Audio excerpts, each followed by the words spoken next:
So, welcome to this edition of the Whiskey and Wealth Tech podcast. I'm your host, Alex Sermon, Managing Director of Wealth here at First Rate.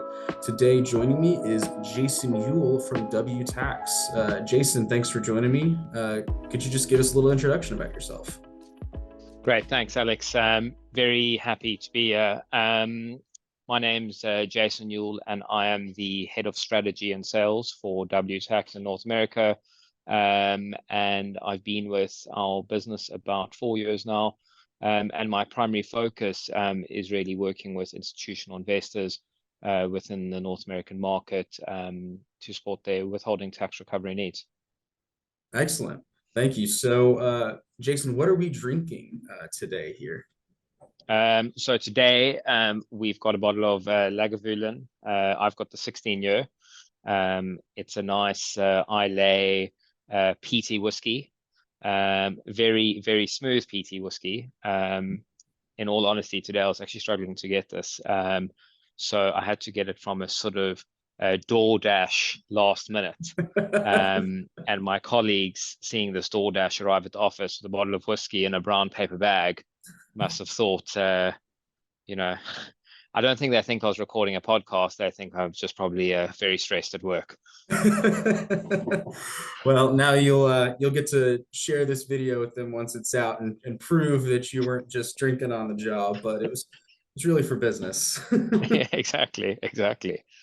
Excellent. Yeah, I've got the 16-year-old as well here. So now that we've got them poured, we can give it a go. Cheers. Cheers.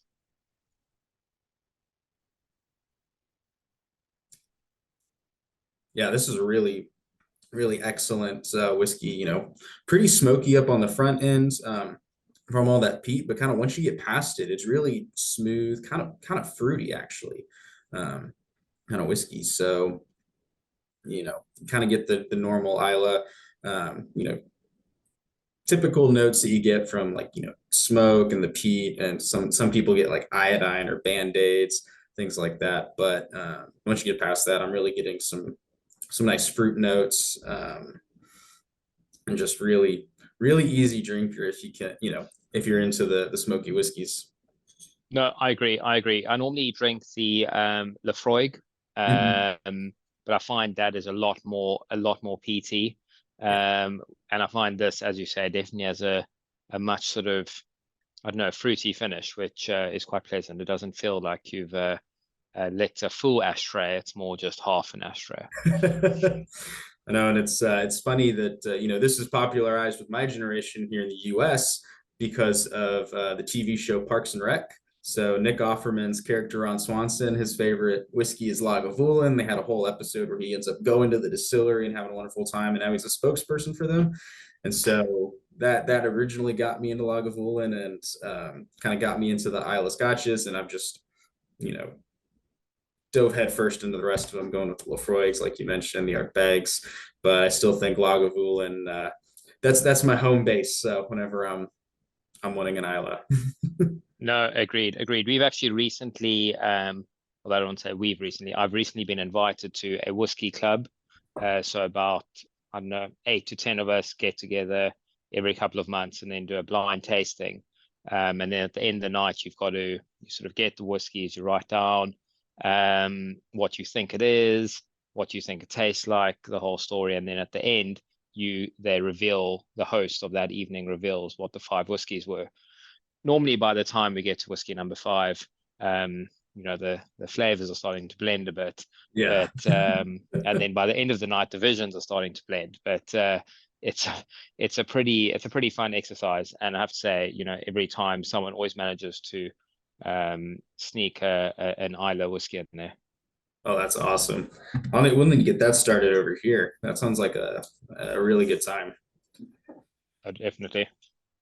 Excellent. So now to kind of get into the main part here of the episode. So you mentioned you mostly work with institutional investors, working with helping them reclaim foreign withheld taxes. So can you dive into that a little bit more about what that really looks like and what you and your colleagues do to really add value to your investors?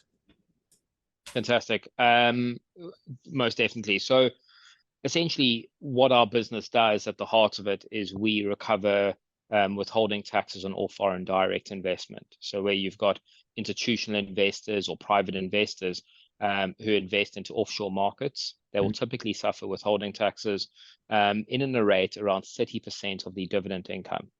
In many cases, there'll be prime brokers or custodian banks who are supporting the tax recovery thereof.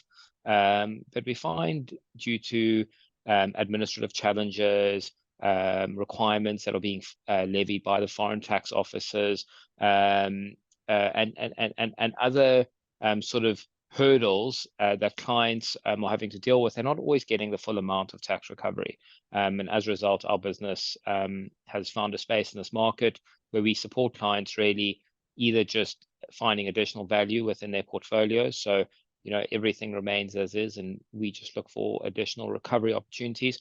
Or in some cases where clients are struggling to actually deal with the administration, we actually do the whole back office process for them. So our service takes many forms, but essentially at the heart of it, we are looking to optimize portfolio performance by recovering additional tax. So I know you're not the only ones in this space. So how do you differentiate yourself from your competitors and really help, have that edge when you are adding value to your investors' portfolios and helping them maximize their performance?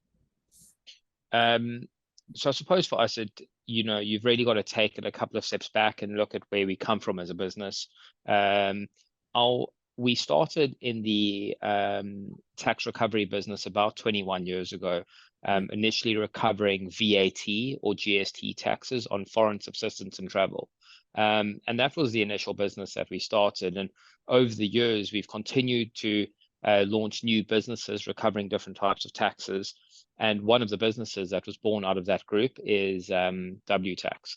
And WTax has managed to build a really strong business, mainly based on the support of our group. So when we look at enhancing and growing our business, we've got a lot of sort of inside group knowledge that helps us. And some of the competitive differentiators that we have is that we've managed to build a really strong infrastructure that allows us to have sort of feet on the ground in many different tax jurisdictions. So compared to many of our competitors, we've got about 40 global offices. So, in pretty much every investment jurisdiction where major investors are suffering withholding taxes, we've got a presence on the ground, which gives us access to local tax authorities. It gives us that local know-how in how to recover taxes, and really gives us quite an enhancement on working with tax authorities to formalize processes and get taxes over the line for investors.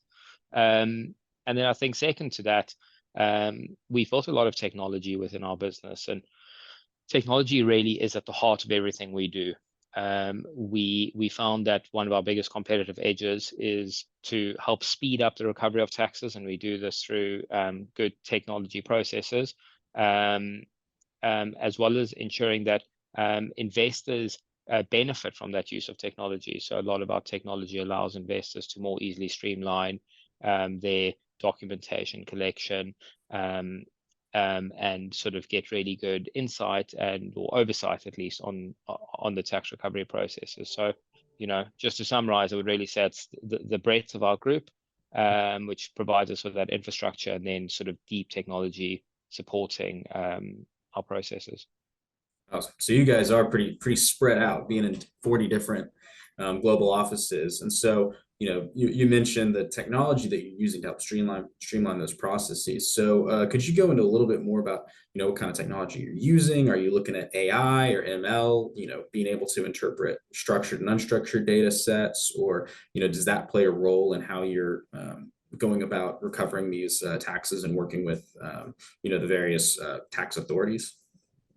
Of course. So I suppose there's really two legs to the tax process for us. So when looking at the two legs, is we've got to interact with the intermediaries who deal with our clients to get the actual underlying investment data.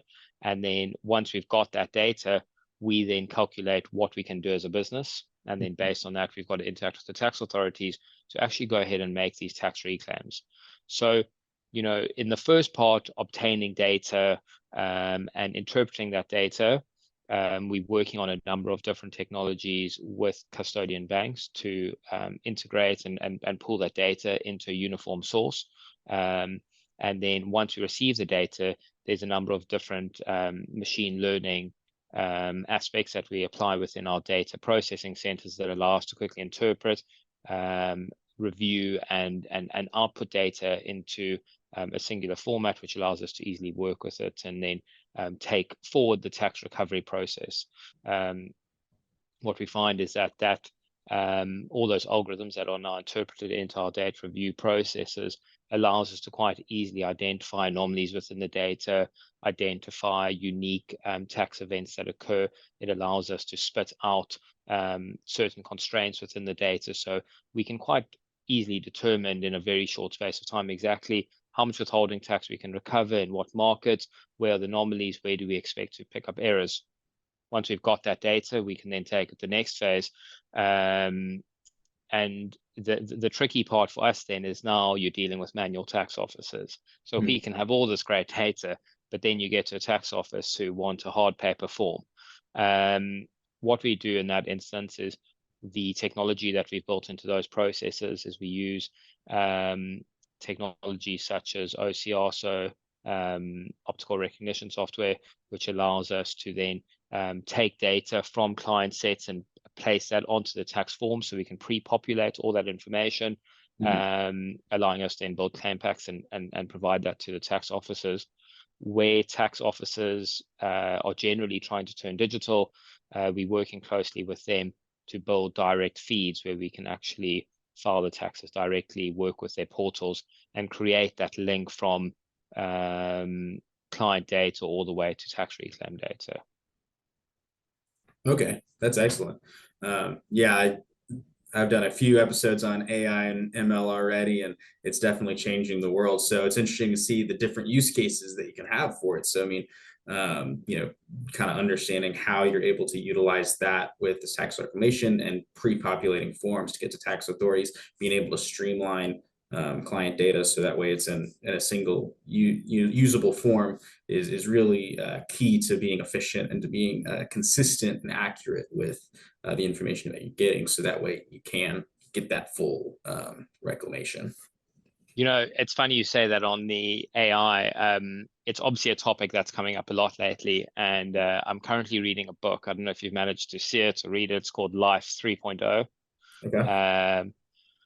And they sort of take you through the journey of AI and what it really means to mankind today, and how AI, will most likely change our lives, but whether we're 10 years away or 100 years away and what that looks like. And it's a pretty fascinating read. I about halfway now, but it really takes you, to that end journey of where AI could be.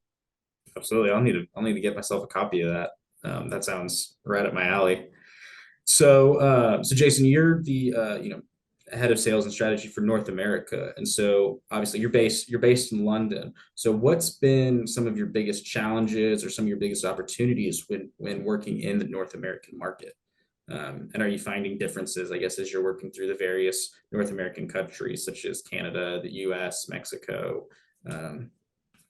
Just dive into that a little bit for me.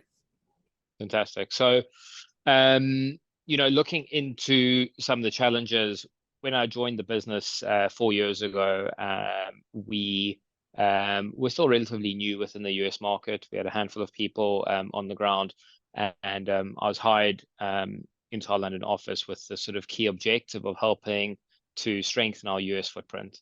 And when breaking into the market, we came against some pretty steep competition. We came across some pretty big barriers, and I found the hardest thing was really breaking into the market. It was going against a very